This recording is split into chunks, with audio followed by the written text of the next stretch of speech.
nous bénissons ton nom, nous te rendons grâce. Nous voulons ce matin que tu viennes nous parler, que tu nous conduises par ta parole. Merci Seigneur Jésus. Nous sommes rassemblés dans ce lieu, nous ne voulons pas partir comme nous sommes venus. Père, parle-nous, Père, instruis-nous. Envoie ta parole. Merci Seigneur Jésus.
veux être près de toi. Plus près de toi. Ne me laisse pas m'éloigner de toi, Seigneur. C'est ma prière, reste près de toi.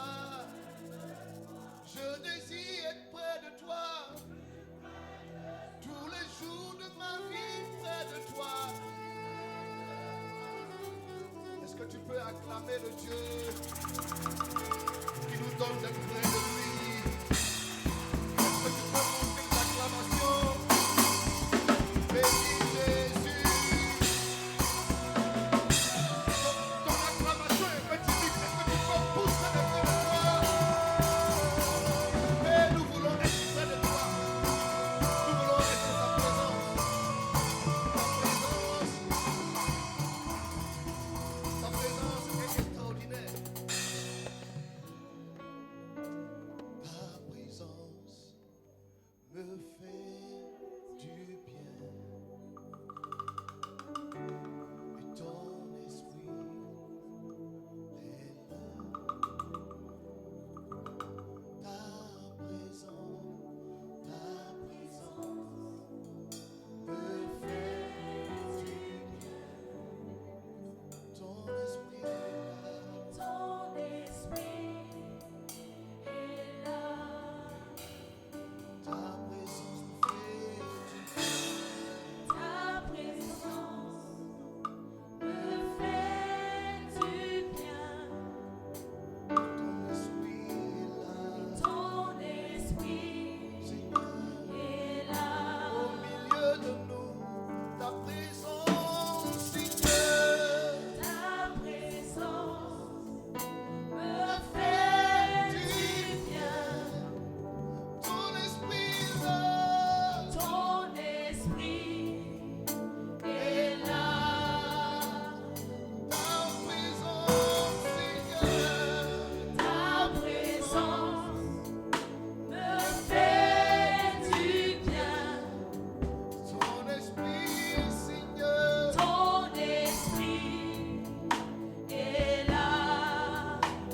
ta présence, Seigneur Jésus, Ta présence me fait du bien.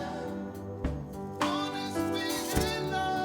Ton esprit est là. Ta présence, Ta présence me fait du bien. Ton esprit est là. bénissons ton nom, Seigneur. À toi soit l'honneur, à toi soit la gloire. Merci pour ta parole. Est-ce que tu peux encore acclamer Jésus? Alléluia. Salue ton voisin, salue ta voisine.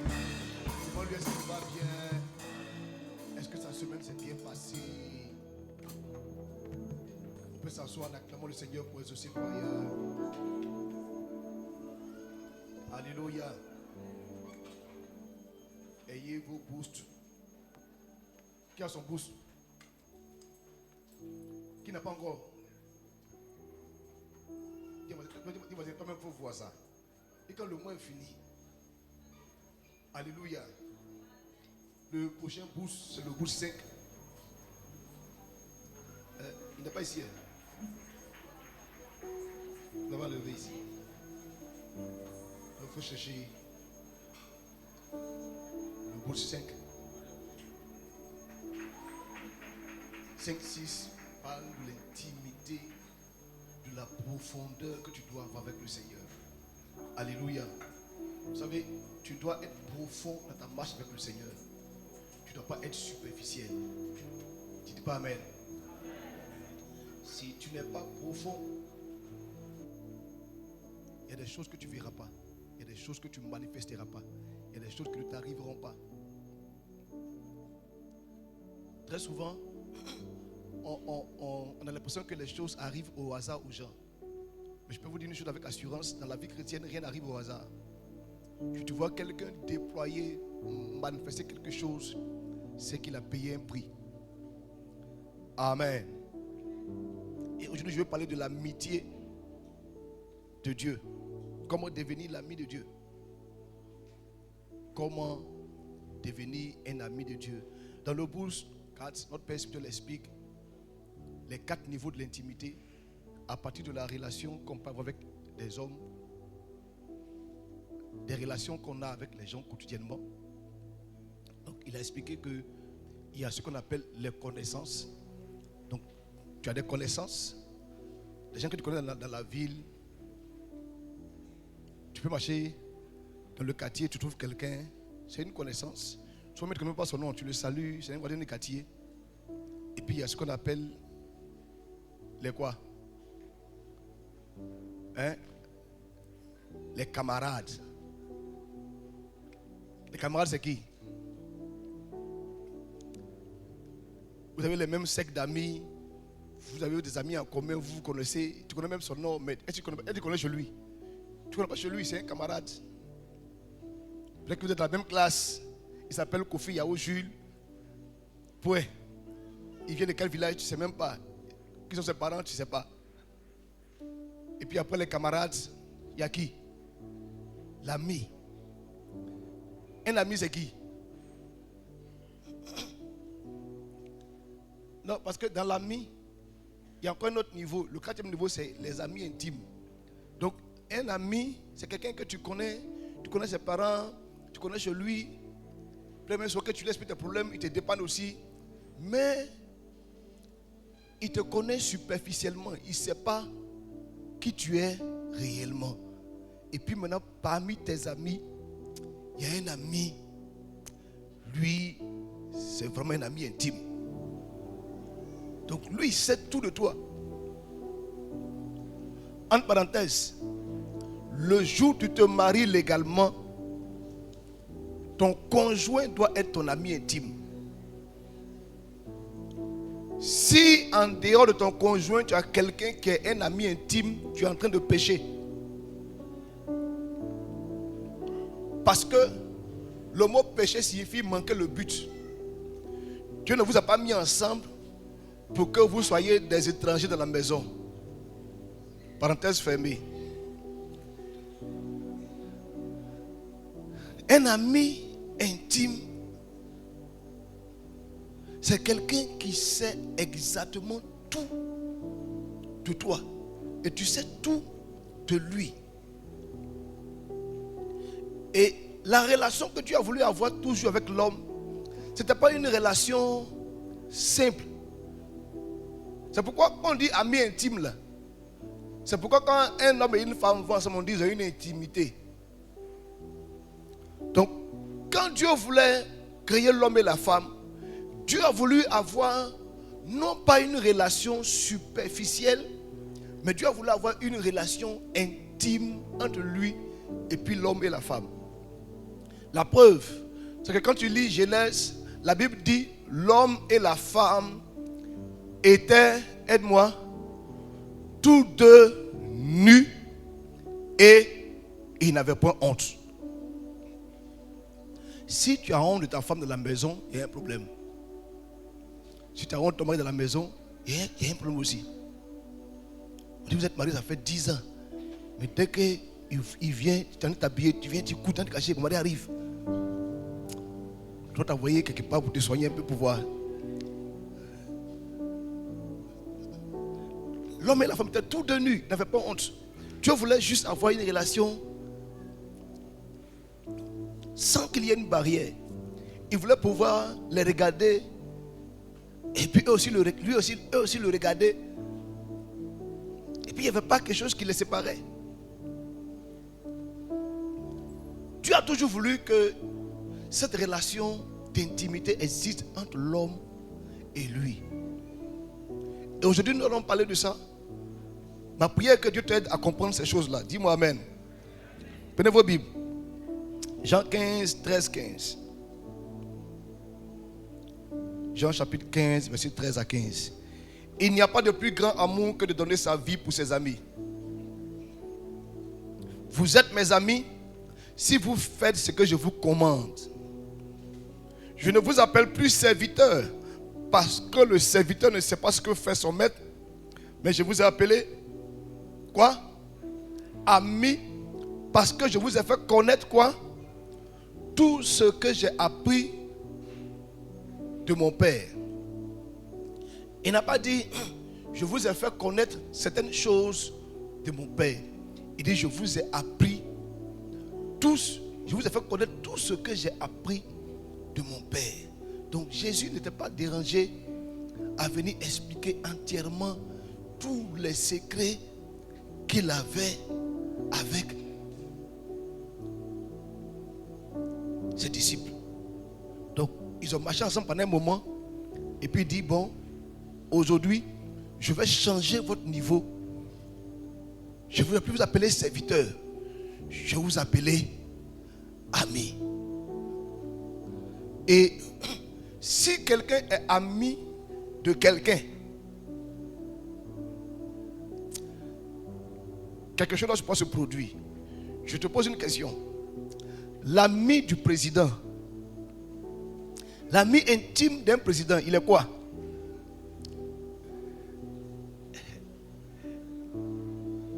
Hein?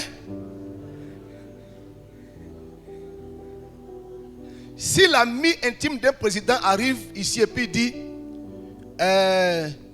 demain, on va fermer Daloa. Ce qu'il dit là, c'est possible ou c'est pas possible? Tu vois, souvent quand les choses sont dans la Bible, il dit, tu sais qui je suis là? Souvent il n'est rien. Hein? Il connaît un ami. Lui-même, il peut ne pas avoir quelque chose, il peut ne pas avoir quelque chose même. Mais c'est qu'il y a un ami qui est là, que l'ami là peut jamais le laisser tomber. Donc quand il se gonfle pour dire, tu sais qui je suis, il est en train de te dire que derrière moi là, il y a un ami, il y a quelqu'un. Plus tu es en amitié avec quelqu'un qui est élevé, plus naturellement toi-même tu es élevé. J'étais dans un quartier à Angré et puis on m'a dit, le cuisinier d'un des chefs de rebelles. C'est-à-dire que lui, il est le cuisinier d'un des chefs de rebelles. Mais parce qu'il est cuisinier de ce chef-là, il est le chef de quartier. Il n'est pas dans l'armée, il n'est rien de tout ça. C'est-à-dire qu'il était juste le chef, le cuisinier. Tout le quartier sait que le cuisinier habite là. Et que c'est le cuisinier d'un chef. Un jour, on m'a montré une des maisons d'une personne qui a servi près de Oufoué. J'ai demandé, vous êtes sûr que c'est la maison du monsieur? On dit, pasteur, c'est la maison du monsieur.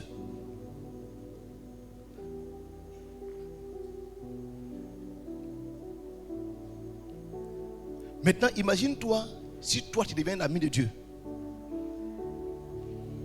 Parce que tous les chefs d'État sont faits et défaits par Dieu. C'est lui qui élève et c'est lui qui abaisse. Maintenant, si toi tu deviens un ami de ce Dieu qui abaisse et qui élève. Donc, il sait qu'il y en a. Dieu, c'est une connaissance. Souvent, il vient à l'église, il croise Dieu souvent. Et puis, il y en a, Dieu, c'est un camarade. Donc, de temps en temps, quand il adore, il sent que Dieu est là. Et puis, il y en a qui sont les amis. Ceux qui sont les amis, là, c'est eux souvent qui parlent la langue. Et puis, il y en a qui sont intimes. Et que tu sais que le gars, il est assis là comme ça. Et puis, il te dit, demain, il va voir telle chose. Souvent, quand je m'assois, puis je regarde nos pères dans la foi du contemporain, je ne parle pas de ceux qui sont dans la Bible. Un homme comme Papa Karambiri, sa fille est morte aux États-Unis, déclarée cliniquement morte. Et puis il dit, Dieu m'a dit que ma fille va vivre. Donc attendez, j'arrive. Il prend son vol, il arrive au Burkina, il arrive aux États-Unis et Dieu lui dit tu ne parles pas. Donc il fait le tour du cadavre. Il fait le tour du cadavre. Et Dieu lui dit maintenant, parle. Et il dit, Daniela, lève-toi. Elle se lève.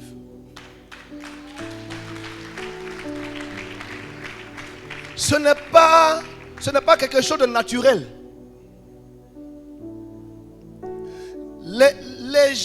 La plupart des chrétiens ne cherchent pas à être profonds dans leur amitié avec le Seigneur. Vous savez, avoir les privilèges de quelqu'un de loin ne fait pas de toi quelqu'un de privilégié. Si tu es dans le circuit d'une autorité, tu vas jouir des avantages. Tu n'es pas son ami intime. Si déjà très loin, tu peux sentir les effets. Et si tu te rapproches maintenant, et tu vois que la plupart des chrétiens, il y a comme souvent une fois, une des choses qui m'a, je vous l'ai dit, ça m'a toujours marqué cette histoire-là. Je prêchais à Sapia. Je prêchais tout feu, tout flamme. Jésus est vivant, Jésus est Seigneur. Et puis une petite fille, un bébé, une petite fille était morte. Et puis sous mes yeux, on prenait le cadavre pour l'enterrer. Je suis resté confus. Parce que je ne peux pas entendre dire aux gens, Jésus est Seigneur. Et puis on passe avec cadavre devant moi. Soit la Bible a un problème, ou c'est moi qui ai un problème. Mais parce que dans la Bible, un jour on partait enterrer la fille de Jairus et Jésus a dit, ce n'est pas encore fini. Comment se passe-t-il que moi, on vient de prêcher et puis je vois un bébé et puis je ne peux pas dire quelque chose. Depuis j'étais là tout mélangé. J'ai dit, mais Seigneur, on n'a pas encore atteint ce niveau. Il y a une intimité qu'on n'a pas encore. C'est comme si Dieu voulait m'ensommer avec cette histoire-là. À peine quelques jours nets, on m'envoie un autre bébé à la maison, chez moi à la maison. Bébé mort. J'ai dit, oh là, ça va passer. Je prends le bébé. Maranda Katara. Lève-toi! Le bébé ne s'est pas levé. J'ai dit, Seigneur, amène-moi quelque part. Vous savez, je vais vous dire une chose. Vous, tant que votre vie va bien, vous vous levez, vous mangez, vous voyagez, vous faites les choses parce que tout est normal. Il y a un autre niveau que vous devez avoir. C'est quand vous êtes confronté à des situations que vous vous rendez compte qu'il y a quelque chose que vous n'avez pas.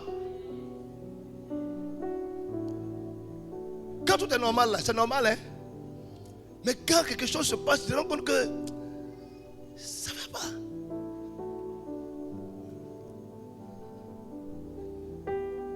Ça ne va pas. Je dis, Seigneur, il faut que tu me montres le secret de comment on réveille un cadavre. Parce que ça ne peut pas continuer comme ça.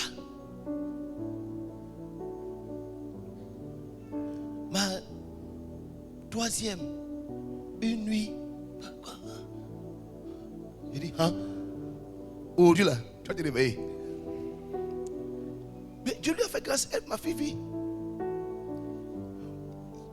Il faut que vous compreniez que notre vie séculière, le fait qu'on mange, que tout va bien, qu'on n'a pas chassé au travail, ça là, les païens ont ça. Et les païens ont ça mieux que nous-mêmes. Parce que nous, on n'a pas l'argent, eux, ils ont l'argent. Eux, ils voyagent en classe, first class, première classe, classe business. Nous, on n'a pas ça. Si notre vie doit se limiter juste aux choses qui sont séculières, là, il y a problème. Il y a un autre niveau qu'on doit pouvoir avoir, où on dit, on ne peut plus rien faire. Et tu dis, il y a un Dieu qui peut faire. Et ça, c'est réservé aux amis intimes. Les gens qui sont intimes de Dieu. Vous savez, de tout temps, comprenons que quand Dieu a voulu créer l'homme, Dieu avait mis une pensée. Il avait mis une pensée. La Bible dit ceci, que Dieu a commencé à dire que la lumière soit, la lumière fut. Il a commencé à dire que ceci soit, ceci soit, ceci soit. Et puis on marque comme une pause. Et puis on dit paix. Puis Dieu dit, faisons quoi? L'homme à notre image, selon notre ressemblance. Quand Dieu dit faisons, là, ça veut dire que Dieu, toujours dans sa pensée, il s'est toujours dit que il faut qu'il y ait un esprit d'association.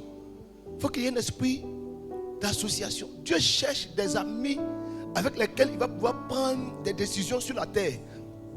Dieu cherche des hommes à qui il va dire, qu'est-ce que tu penses de ce que je veux faire? C'est comme ça que Dieu trouve Abraham et puis il dit, Abraham, je me fais de tuer Sodome et Gomorrhe. Que penses-tu? Abraham dit, mais toi de tuer Sodome et Gomorrhe. Et si on trouve 10? Il dit, bon petit, si on trouve 10, on va voir. Il dit, non, écoute, mais 10 c'est petit. Alors comme ça, si on met en tout 5. Dieu vient et puis il te cherche. Au moment où il va te dire, je veux parler sur ta loi. Toi tu es en train de ronfler. Il dit, mais il n'est même pas là. Au temps d'Ésaïe, la Bible dit, qui enverrai-je et qui marchera pour nous? Dieu cherche des hommes qu'il veut envoyer. Des hommes à qui il va pouvoir dire, je veux faire telle chose. C'est pourquoi vous savez notre père spirituel. Et bien l'homme de Dieu aussi dans la nation. Les gens cherchent à savoir qu'est-ce que Dieu veut dire pour le pays. C'était le 31 décembre qu'il disait, prions pour la RDC.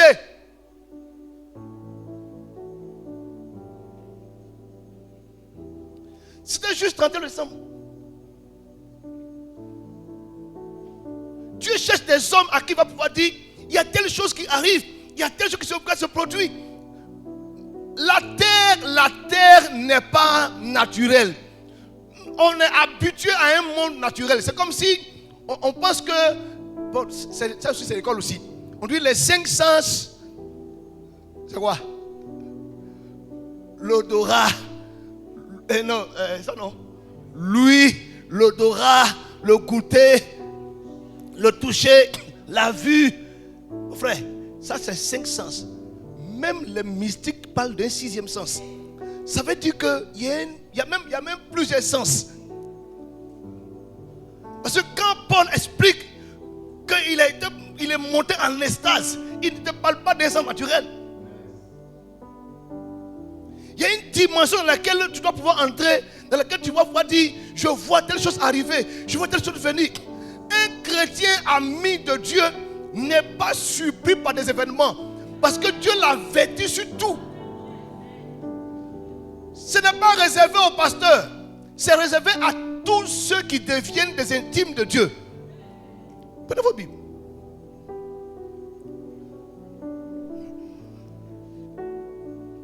David est un homme qui cherchait constamment à être ami de Dieu. Psaume 25, verset 14. Psaume 25, verset 14.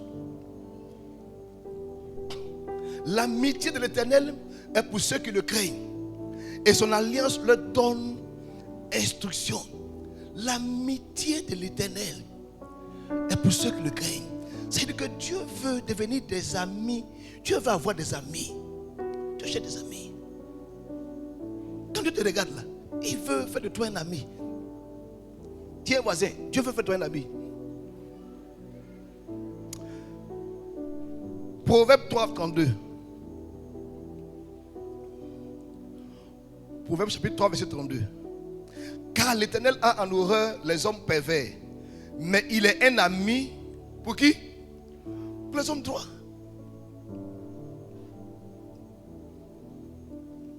Dieu est juste un ami pour les hommes droits. Quand j'observe l'église en général, je me rends compte que les gens sont stupéfaits. Quand par exemple tu pries et puis quelqu'un voit ou quelqu'un entend, tu dis, tu es puissant. Mais ça c'est la norme de tout chrétien. C'est-à-dire que si tu es un chrétien converti là, c'est une norme. Tout nouveau converti, né de nouveau, doit pouvoir ouvrir les yeux, faire entendre, faire marcher le paralytique. Ça c'est une norme, ça c'est la norme. Toi tu ne dis pas amen. Mais toi tu demandes parce que ça, comment on fait ça? Mais il faut devenir ami simplement. Ce n'est pas réservé au pasteur, ni au prophète, ni à l'homme de Dieu. Ce n'est pas réservé à qui que ce soit. tout né de nouveau. Je vous l'ai dit, si tu prends un sorcier, s'il est devenu sorcier aujourd'hui, demain il peut tuer l'homme. Et puis le sorcier, il te dit que je suis sorcier. Toi, tu te demandes à un frère, est-ce que tu es vraiment chrétien? Je ne sais pas trop. De toute façon, je vis là. Ta vie n'a rien à voir avec ton identité. Le jour où tu as confessé Jésus comme Seigneur et Sauveur, tu es devenu chrétien. Maintenant, le fait que tu es en train de vivre ta vie te fait comprendre qu'en fait, tu n'es pas conscient de qui tu es simplement. Sinon, si tu sais qui tu es, il y a des choses que tu ne feras pas. Parce qu'un intime de Dieu, la Bible dit, Dieu a pour amis les hommes droits et justes. Souvent, je dis souvent aux gens, je dis, vous savez, Dieu est sur la terre, enfin dans les cieux plutôt, et puis il a envie de prendre nos noms pour se promener. C'est pour ça que tu es venu avec beaucoup de fierté. Et puis il dit à Satan, tu as vu mon ami, mon ami Job, tu l'as vu? Et puis Dieu dit, c'est un homme intègre, droit, juste, craignant Dieu, s'éloignant du mal. Le diable dit, oh, écoute, tu as dit quoi? Donc tu fais à la cour de Job quoi? Faut enlever ses biens, tu vas voir, il va te maudire en face. Le diable a fait fiasco. Maintenant je te pose une question. Toi, si Jésus vient, il va dire quoi de toi? Tu vois mon ami Gaspard venant à l'église de temps en temps, malonisant les gens au bureau, insultant les gens à la maison, se cachant pour boire les vins à la maison de temps en temps, se saouler pour dormir.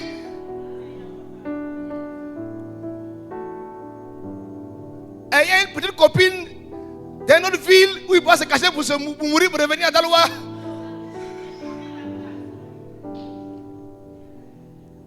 Tu vois? Parce que ce que tu fais, tu identifies.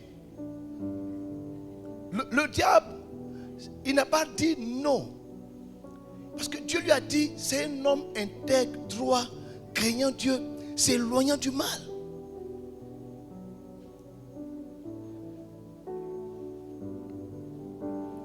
Allons-y, prenez vos Bibles. Exode 33, verset 11. L'Éternel parlait avec Moïse face à face, comme un homme parle. Comment? Aide-moi. À son ami. Puis Moïse retournait au camp, mais son jeune serviteur Josué, fils de Nun, ne sortait pas du milieu de la tente. Je prophétise que cela t'arrive au nom de Jésus. Que Dieu vienne puis parle avec toi face à face. Il n'y a pas d'énigme. Parce qu'il y en a, il dit, j'ai dormi, j'ai vu un flash, j'ai rêvé. J'ai vu une louche avec une main claire, avec une éclair. On dit, mais ça c'est quoi ça encore?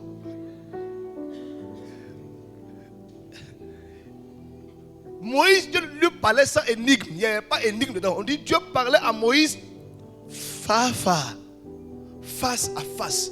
Dieu vient puis lui parle clairement. Comme un homme parle à son ami. Vous savez, on n'a pas dit c'est Moïse qui parlait. Il faut bien lire. L'Éternel parlait avec Moïse face à face. Il y a un niveau d'amitié, il y a un niveau d'intimité qui t'amène à parler face à face avec Dieu. Quand je vais en croisade, avant d'aller en croisade là, je m'assois devant lui. Puis je lui dis, on va faire quoi demain? On fait quoi demain? On fait quoi demain? Souvent il me dit rien. Je dis, mais tu me dis rien, comment faire? Donc il arrive et puis il dit, Jésus, je me couche là. Je viens de dire, on fait quoi?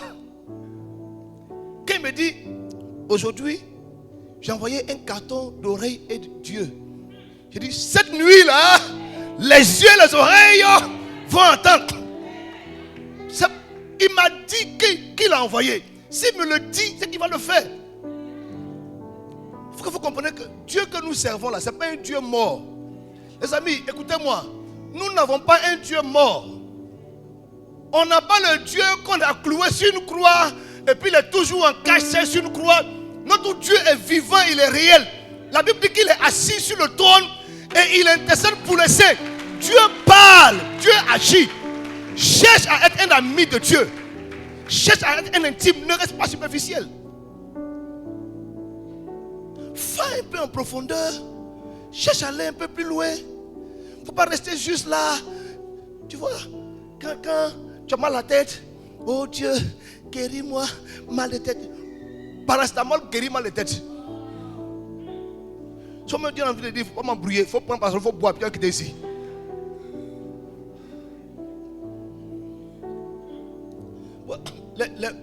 Les années où je partais en campagne, pasteur Mohamed, et puis je priais, les gens ne voyaient pas. J'étais frustré. Je lui ai dit que ça fait des années que je vais en croisade. Quand notre pasteur m'a dit, allez prier pour les malades, je vais sur le gars, son pied est tordu comme ça. Je dis, pied, guéris, mon papa, lève-toi. Il dit, je ne vais pas me lever. Je dis, ah! Le vieux, il a vu, ça fait des années. Il s'est fermé même. Je vais me mettre sur les yeux, il fait comme ça. Mais parce que moi, il aime moi, c'est comme ça. Tu vois, il dit, je ne vois rien. Et affaire là, c'est chaud. On dit, priez pour les oreilles. Je mets ma main sur les oreilles, il fait comme ça. Maintenant, je mets mon doigt, il dit, tu entends, il dit, j'entends pas. Je dis, hey, cette affaire là, c'est sérieux, hein? Quand je m'assois sur ma chaise là, je dis, mais Seigneur, je t'ai fait quoi? Papa fait ça comme amusement. Moi aussi, je dois faire la même chose. Vous savez, je vais vous dire une chose. Ce à quoi tu n'aspires pas, tu n'auras pas ça. Tu n'aspires pas à aller plus loin avec le Seigneur. Et puis tu es là. Vous nous fatiguez avec vos histoires de papa pour prier pour moi là. Arrêtez ça. À 2h du matin, papa, j'ai rêvé qu'enfant sonné sur mon lit. On fait quoi? Mais vous le tuez.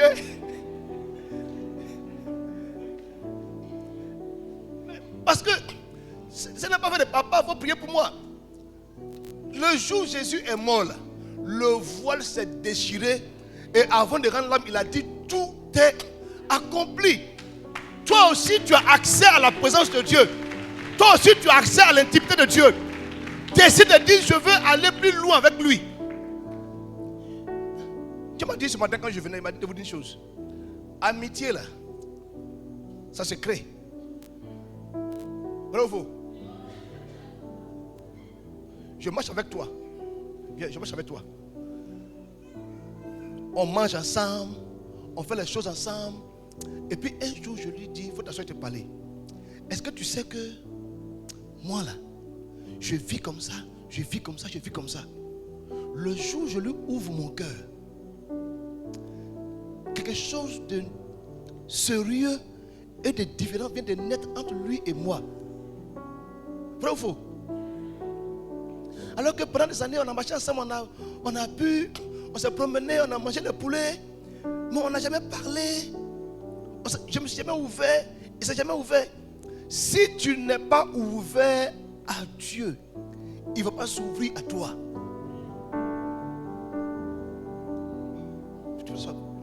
Tu n'es pas ouvert à Dieu, il ne va pas s'ouvrir à toi. Vous venez à l'église, quand on dit prions, oh Dieu, je te salmodie, ça veut dire quoi? D'après le gars là, éternel mon Dieu, mon roi, je te loue, je te célèbre. Tu veux dire quoi?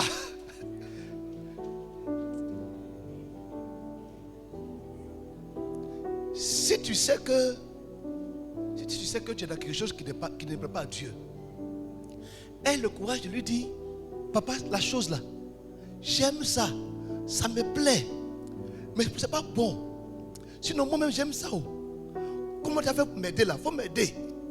Mais vos prières bizarres vous faites, Seigneur, toi-même tu connais ma situation, ce n'est pas de ma faute, c'est à cause des circonstances que je suis comme ça. Tu ne peux jamais devenir intime de Dieu. Ah, il parle à quelqu'un ce matin. Ça c'est la prière face à. Seigneur, ça c'est pas ma vie ça. Sinon, au fond du moment, tu veux ça. Et c'est lui qui a pris ta main pour t'envoyer là-bas.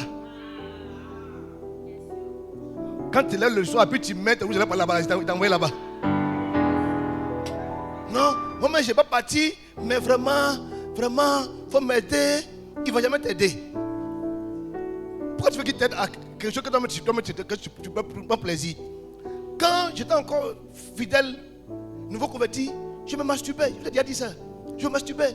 Et puis, j'ai dit à Dieu, délivre-moi. Il m'a fait asseoir. Il dit, il faut t'asseoir. Il dit, ça te plaît, ça ne te plaît pas. Il dit, ça me plaît. Il dit, quelque chose qui te plaît. Moi, je veux que je te délivre de ça. Mais c'est la vérité. Ça te plaît. Toi-même, tu inventes les techniques même pour faire ça. Et tu veux que Dieu te délivre de ça. Pour qu'il te délivre de ça, il faut que tu puisses être conscient que sois sincère. Le niveau d'amitié avec Dieu, là, c'est que tu ne lui caches pas quelque chose. Ça t'effraie, tu dis, papa, ça m'effraie. Je n'ai pas la foi. Viens au secours de ma foi. Ça me manque. Vous savez, Dieu veut que tu viennes, que tu lui dises, je suis colérique. Je suis quelqu'un de colérique. Aide-moi à être quelqu'un de doux. Il ne faut pas dire, les gens me font parler. On ne te fait pas parler. Tu es nerveux. Tu es nerveux.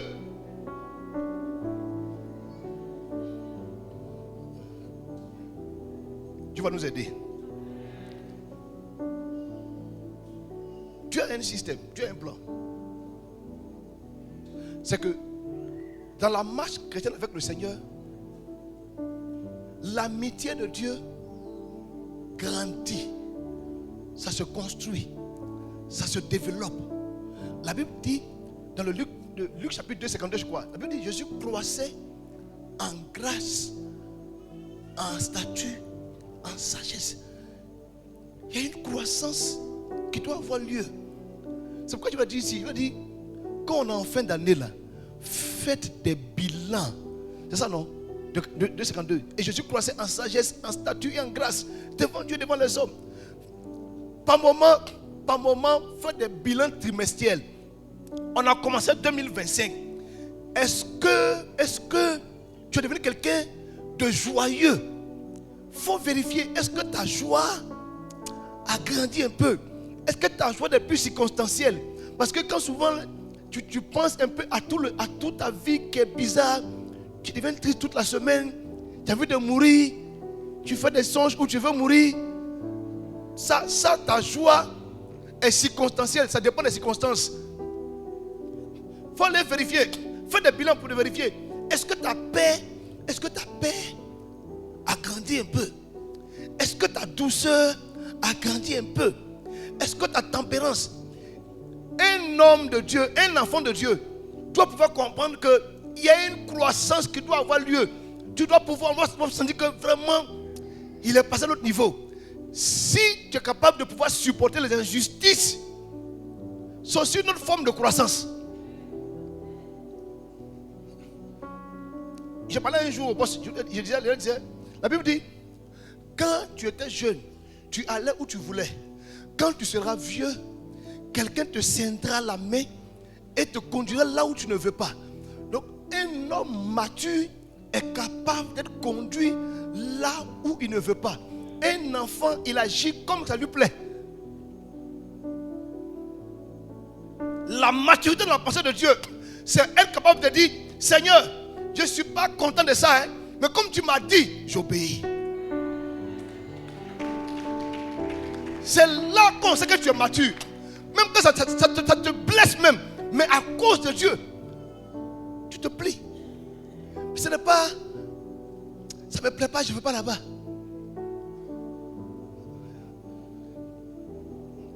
Prenez vos Bibles. Les gars, vous n'avez pas mis l'horloge. Je suis mélangé. 1 Corinthiens. D'abord, demande Galates 4:1. Je ne sais pas à quel timing je suis. La Bible dit, aussi longtemps que l'héritier est enfant, je dis qu'il ne diffère en rien d'un esclave, quoi qu'il soit le maître de tout. Aussi longtemps que tu es un enfant spirituel, un bébé spirituel, on appelle ça népios. Tant que tu es un népios, tu es comme un esclave. Les enfants spirituels, ils aiment le lait. Et quand tu viens, tu prêches, tu dis, Je vois que tu as été marié. Je vois. La foule est debout. Prêche, papa, prêche. Là, c'est pour les enfants spirituels. Là, les hommes d'un certain niveau, on parle de quand on va aller au ciel, on va manger les fourchettes en or, les cuillères en or. Au ciel là-bas, on va se promener sans soleil. On sera avec le Père. Il n'y aura pas de pleurs, ni de grincements des dents. Tout sera calme. Imagine un temps où il ne fait pas nuit, il ne fait pas jour. Toujours il fait jour. Le soleil est doux, ça ne frappe pas la tête comme maintenant.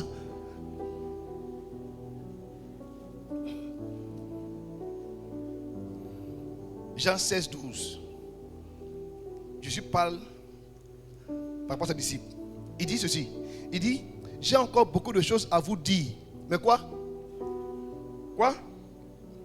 Vous ne pouvez pas les porter maintenant. C'est-à-dire que quand quelqu'un est enfant là,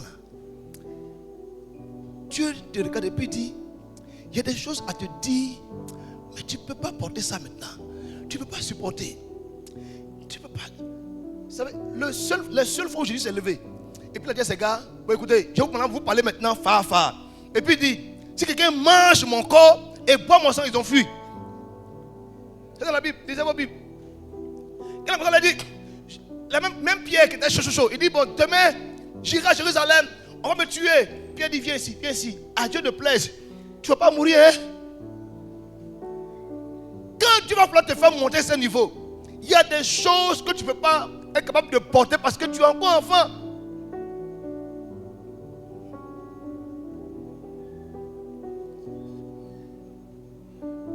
Je vais vous dire une chose et puis je vais m'arrêter là.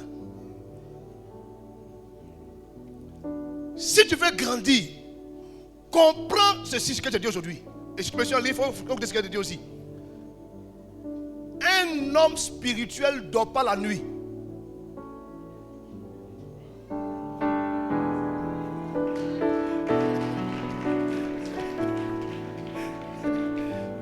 Je ne vais pas développer, je vais laisser comme ça. Écoutez-moi, je vais vous dire quelque chose.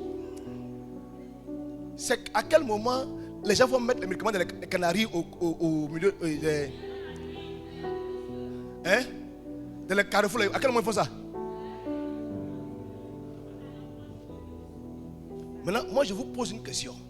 Pourquoi vous dormez quand vous réveillez à 7h, 8h, vous tirez comme ça?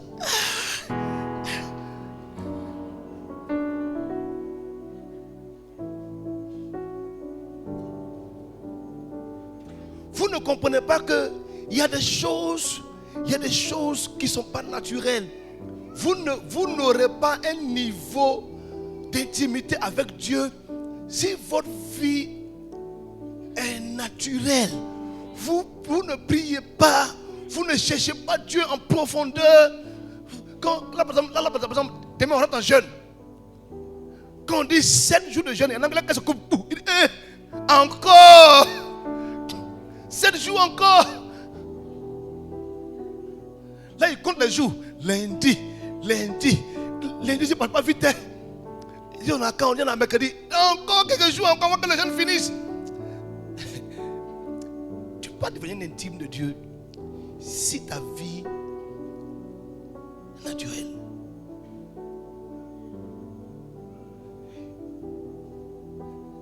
Il y a des heures où tu dois être debout en train de crier Marakata Rabarabada. Père, parle-moi. Père, ouvre mes yeux.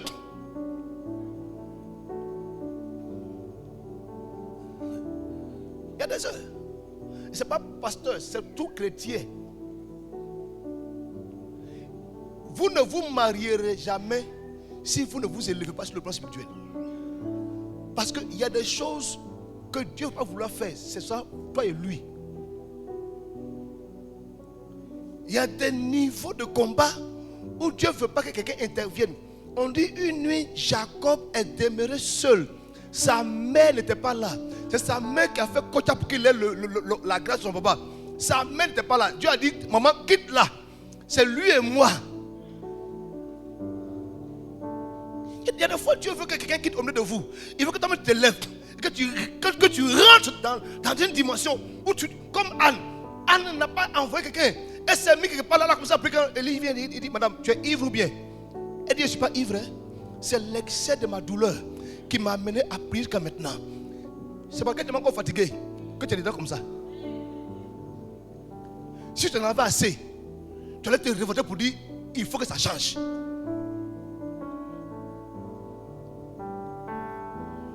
Tu penses que pleurer peut changer quelque chose? Si pleurer faisait changer quelque chose, les femmes allaient être plus bénies que nous les hommes.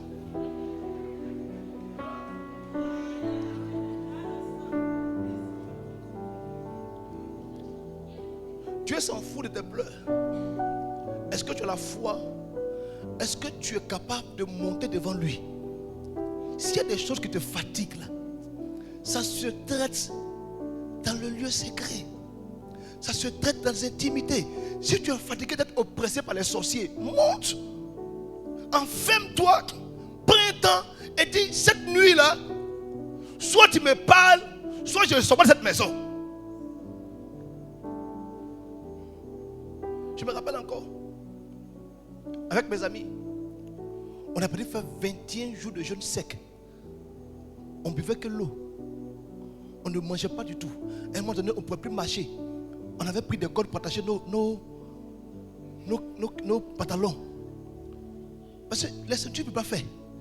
On avait maigri jusqu'à ce niveau. On était couché là. On disait, Seigneur, soit on meurt, soit tu changes notre situation. Parce qu'elle ne peut pas rester comme ça. C'est juste après ça que Dieu a commencé à ouvrir nos yeux. Quand je me suis converti, quelques temps après, on m'appelait le prophète. Parce que j'arrive, je te regarde. J'ai dit, hier nuit, tu as dormi dans tel endroit, tu as fait telle chose. Et puis, demain matin, tu as fait. Je t'explique ce que tu as fait dans la semaine. Je sais pas si j'ai fini ça.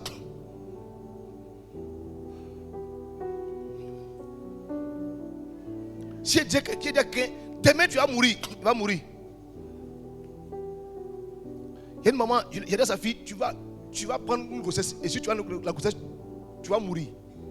Et d'ailleurs, je t'informe que la grossesse là, elle ne va pas quitter. Tu vas accoucher. Quelque temps après, elle est tombée enceinte. Déjà, sa mère, elle me cherchait. Sa mère a pris bouteille. Elle a écrasé, sa fille a pirigé. La grossesse est calée. Ils sont allés voir un médecin, ils ont pris feu, ils ont piqué, la grossesse est calée. Elle a accouché, l'enfant là. Un moment, elle a failli mourir elle-même. Donc ça m'a dit, allons voir le sorcier là. C'est lui qui te met les problèmes. J'ai dit, maman, c'est pas sorcellerie. J'ai dit à ta fille que si elle est chrétienne, il faut qu'elle arrête de chercher un garçon. Et si elle cherche un garçon, elle va tomber enceinte.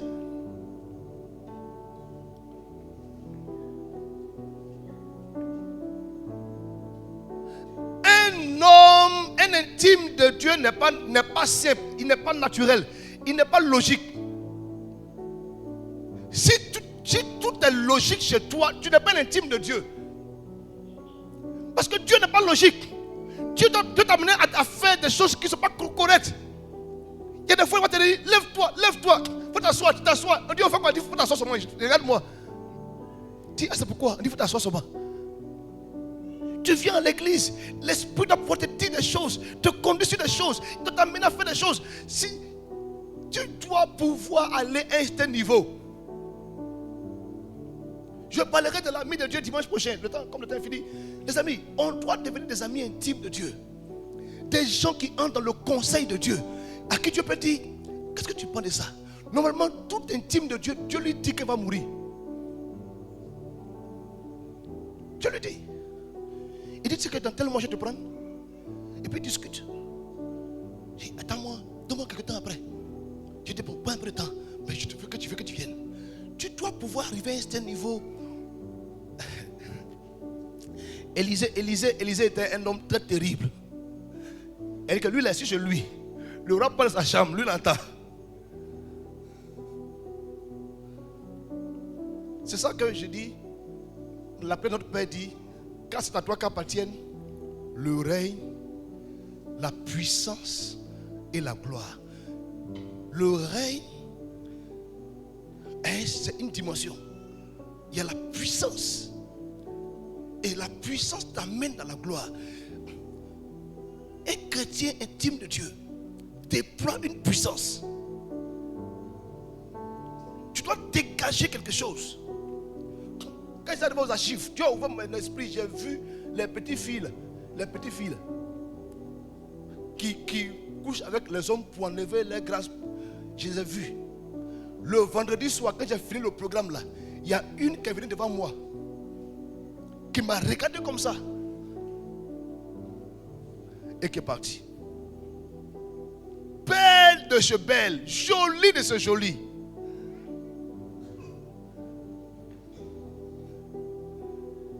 Il faut rester là. Hein?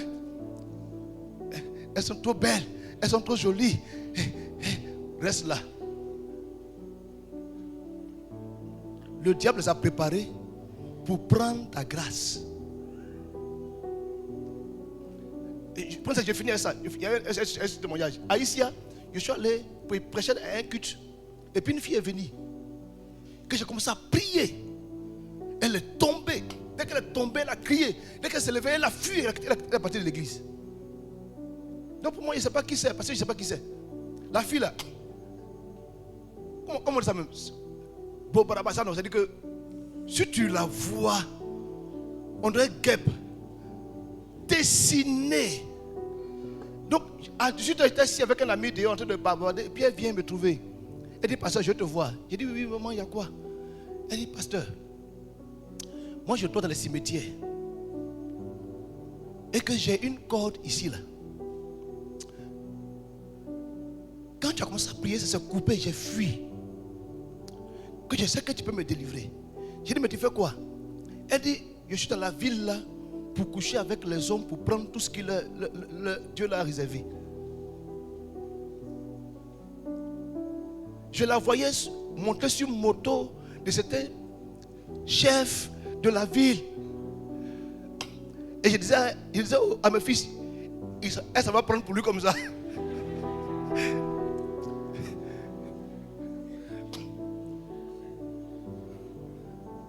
À Daloa ici, c'est quelque chose qui a commencé à s'installer dans la ville. Si tu me l'as monté pour archives, ça veut dire qu'il doit y avoir d'autres zones où le diable est en train de les préparer pour vider la grâce de beaucoup de personnes.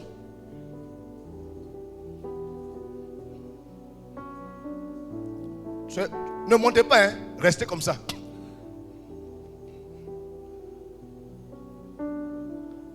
Si elle savait, elle n'a jamais eu de cœur.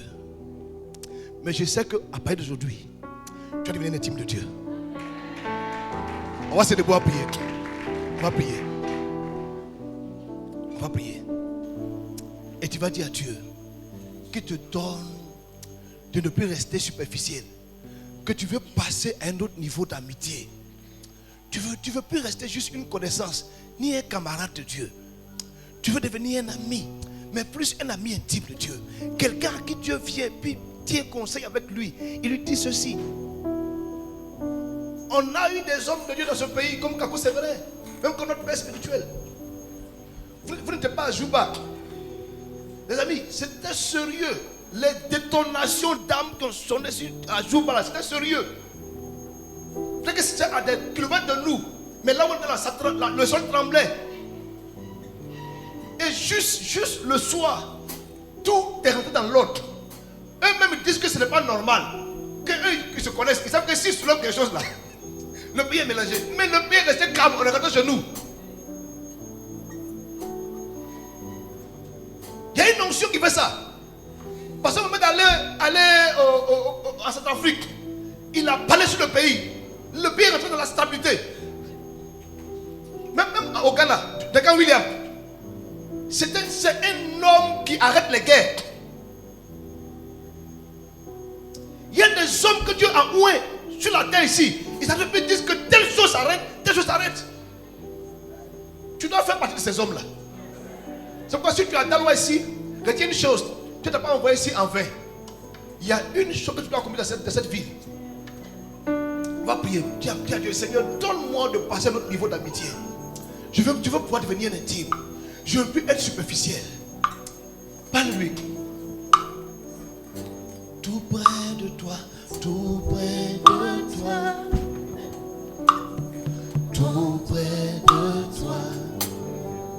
Je veux être Plus près de toi, près de toi, plus près de toi, plus près de toi. plus près de toi, Seigneur, aide-nous plus près de toi, au nom de Jésus. Est-ce que tu peux acclamer Jésus? de toi, On va apporter nos offrandes à Dieu. de toi.